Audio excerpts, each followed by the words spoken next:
Hi అండి, నేను మీ శ్రేయోభిలాషి శ్రీకాంత్ కుమార్ అండి. మీ ముందుకు ఇప్పుడు ఒక డిటిసిపి వెంచర్లో ఉన్నటువంటి ఈస్ట్ ఫేసింగ్ ప్లాట్ని తీసుకురావడం జరిగిందండి. ప్లాట్ గురించి చెప్పాలంటే ఆ బౌండరీ ఉంది కదా, ఆ బౌండరీ ఆనుకున్నటువంటి ప్లాటే ఇదండి. ఇది ఇక్కడ దాకా ఈస్ట్ ఫేసింగ్. ఈ రోడ్ వచ్చేసి 33 ఫీట్ రోడ్ అండి. ఇది డిటిసిపి ఫైనల్ అప్రూవ్డ్. ఈ వెంచర్ గురించి చెప్పాలంటే ఈ బౌండరీ కనిపిస్తుంది కదా అక్కడ లాస్ట్లో, ఆ బౌండరీ అవతలనే 100 ఫీట్ రోడ్ అండి. ఇది village to village connectivity road.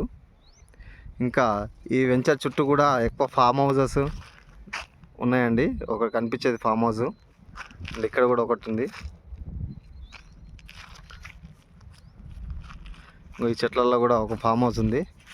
ఇది కనిపించేదే విలేజ్ అండి, చాలా దగ్గర అని చెప్పొచ్చు. ఇది విలేజ్కి బ్యాక్ సైడ్ అవుతుంది. ఇది ఇక్కడ ఈ చెట్లు ఉన్నాయి కదా, ఇక్కడ కూడా విలేజ్ ఇది చెట్ల అవతల.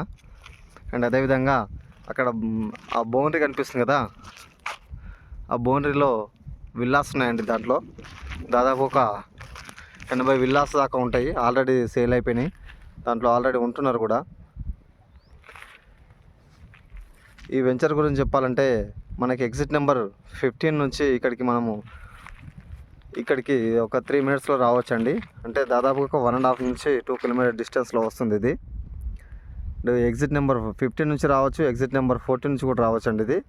అండ్ అదేవిధంగా ఇది ముచ్చంతల్ చిన్నజీవార్ స్వామి టెంపుల్కి వెళ్ళేటువంటి రూట్ అని చెప్పొచ్చు అండి. ఇది మనకి శంషాబాద్ నుంచి కూడా చాలా దగ్గర అని చెప్పొచ్చు ఇది.